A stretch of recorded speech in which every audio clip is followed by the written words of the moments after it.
এতিম ও উলামা মাশায়েখদের সাথে ইফতার করেছেন প্রধানমন্ত্রী তারেক রহমান। আজ রাষ্ট্রীয় অতিথি ভবন যমুনায় এই ইফতার মাহফিলের আয়োজন করা হয়।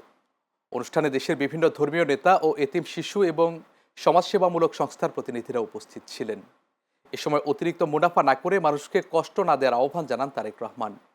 পাশাপাশি পরিকল্পিতভাবে জাকাত বন্টন করা গেলে 10 থেকে 15 বছরের মধ্যে দারিদ্র্য বিমোচন সম্ভব বলেও মন্তব্য করেন তিনি।